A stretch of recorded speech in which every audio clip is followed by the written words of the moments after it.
सिंधुदुर्गात प्रथमच बायपास शस्त्रक्रिया, हृदयरोग निदान व उपचार एकाच ठिकाणी. बायपास शस्त्रक्रिया मोफत, एंजिओग्राफी फक्त 5,000 रुपये, एंजिओप्लास्टी मोफत, हृदयाची सोनोग्राफी, ट्रेडमिल चाचणी, हृदयविकार तपासणी अशा अत्याधुनिक सुविधा. महात्मा फुले योजनेअंतर्गत बायपास व एंजिओप्लास्टी अगदी मोफत. कॅशलेस सेवा उपलब्ध.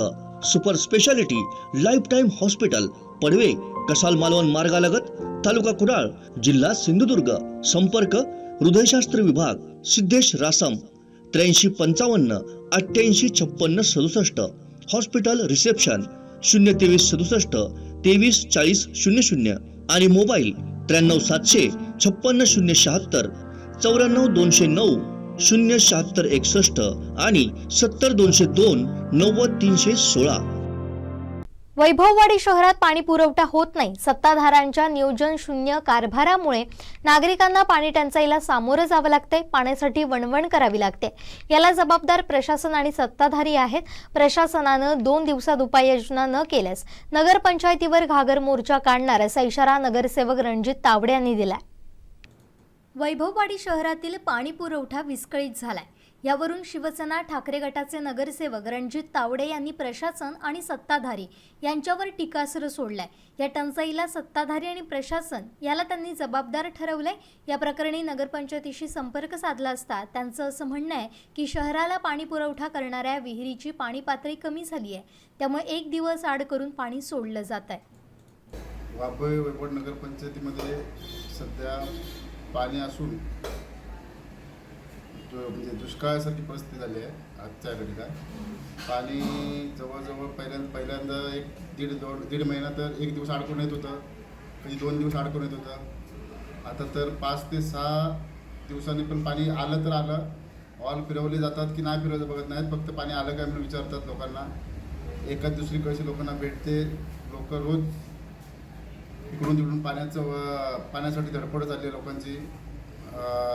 मी जानेवारीपासून यांना सांगतोय की पाण्याचं काहीतरी नगरसेवकांना आपल्या सत्ताधाऱ्यांना सांगतोय की काहीतरी पाण्याचं नियोजन करा, पण त्यांनी कोणतंही तरी लक्ष देऊन केलेलं नाही.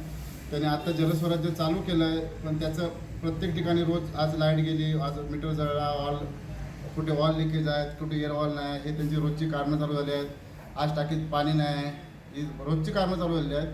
त्यांना काय विचारलं गेलं तर उद्या येईल, आज येईल, परवा येईल. आज मी तो म्हणतो वैभववाडीत 5 दिवसाने एकदा पाणी येतं, ते पण आलं तर आलं ते 5 मिनटं येतं. एखाद्याला 1 हंडा भेटतो, म्हणजे सोडलं म्हणून सांगायला मोकळे होतात. नगरपंचायतीत जाऊन विचारलं असतं पाण्याचं शिवणं किंवा पवारांना विचारलं असता, जे पाणी बघणारे सांगतात की बाबा असंच आहे, पाणी काल सोडलं होतं म्हणून. जर शहानिशा केली तर त्यांना पण मी सांगते, सत्ताधाऱ्यांना पण सांगून कंटाळून नगराध्यक्षांना पण सांगतात, तर हा येईल पाणी म्हणून उत्तरं देतात. कोणालाही त्या पाण्याचं देणं घेणं पडलेलं नाही. फक्त ते विकास कामं म्हणजे त्यांच्या टेंडर केव्हा लागतात आणि टेंडर केव्हा मिळतात याची वाट फक्त बघत बसलेले आहेत. बाकी कोणत्याही पाण्याचा कोणतंही नियोजन त्यांनी केलेलं नाही. किमान मी त्यांना सांगत होतो, ठराविक वार्ड असे आहेत की एक 10 नंबर आहे, 14 नंबर वार्ड आहे, 14 नंबर 16 नंबर असे वार्ड आहेत.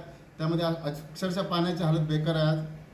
लोक रस्त्याने तुम्ही पाहिलं तर तुम्हाला मी फोटो पण देऊ शकतो की रस्त्याने लोक PWD रेस्ट हाऊसपासून गोपाळनगरपर्यंत पाणी डोक्याने घेऊन येतात. मी त्यांना सांगतो किंवा जर असं तरी करा, किमान 1-2 दिवसांनी जर पाणी नसेल तर एखादा टँकर बोलून त्याची काहीतरी व्यवस्था करा. मी त्यांना असं वारंवार शिवणं सांगितलं आहे, उपनगराध्यक्षांना सांगत आहे, नगराध्यक्षांना सांगत आहे, पण ते म्हणतात पाणी आहे तर मी विचारलं सोडत का नाही. तर त्यांचं रोजचं उदाहरण एकच आहे की बाबा पाणी आज येईल, आपला शिपायांना विचारलं तर आज येईल, उद्या येईल, परवा येईल, हे त्यांचे उदाहरण झालं. कमीत कमी 5-5 दिवस तर पाणी येतच नाही. आलं तर येतं पाणी, ते फक्त 2 हंडे 3 हंडे लोकांना पाणी भेटतं आहे. आणि वैभववाडी स्वच्छ आणि समृद्धीसाठी आता बघता तर तुम्ही एक मला वाटतं टॉयलेटचं एक गाडी आणून ठेवली आहे, अग्निशामक दल आणून ठेवलं आहे. त्याच्यासाठी तरी पाणी कुठे आहे? उगाच गाड्या नगरपंचायतीसमोर लावलेल्या आहेत. विकास फक्त असा दिसतोय की म्हणजे काल पाऊस पडला, पावसाची परिस्थिती झाल्याबरोबर चौशीकडे पाणी साचलं होतं. कमीत 7 ते 8 कोटी निधी आला आहे, पण पाण्याचं त्यात कोणतीही त्यांनी तरतूद केलेली नाही. नेमक्या कुठल्या कुठल्या वार्डमध्ये पाण्याची टंचाई आहे, तेथील नागरिक कशा पद्धतीने मग सोय करतायत पाण्याची? वार्ड क्रमांक 1मध्ये, 3मध्ये, वार्ड क्रमांक 11मध्ये, 10मध्ये, 9मध्ये 16, 14 ह्या वार्डामध्ये अक्षरशः म्हणजे काही बाजारपेठेत एक बोरवेलाची कुठे ना कुठे प्रत्येकाच्या काही ठिकाणी बोरवेल आहे.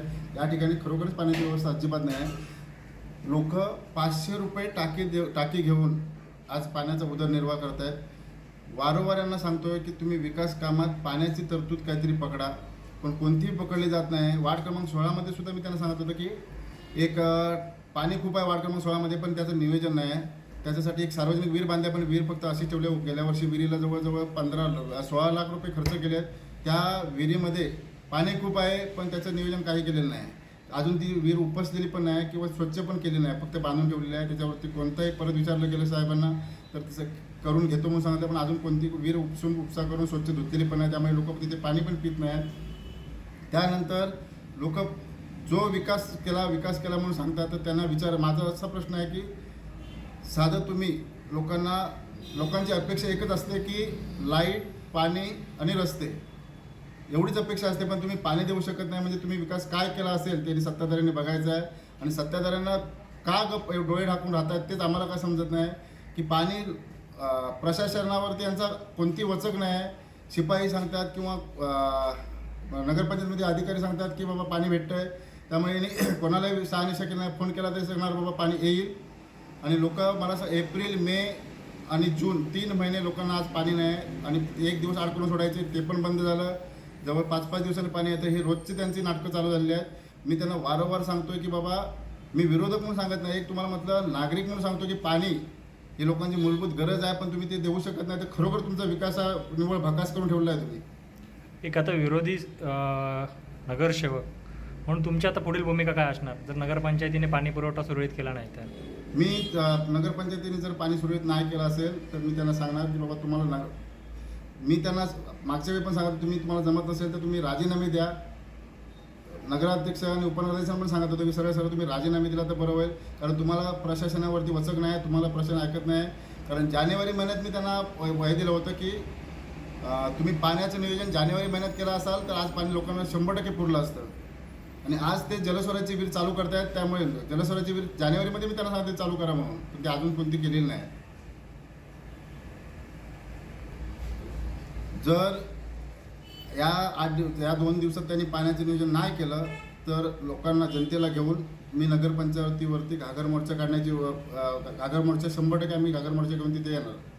कोकणातल्या ताज्या घडामोडी आणि लाईव्ह अपडेट्ससाठी फॉलो करा कोकणचं नंबर 1 महा चॅनल कोकण 7 लाईव्हचं फेसबुक पेज.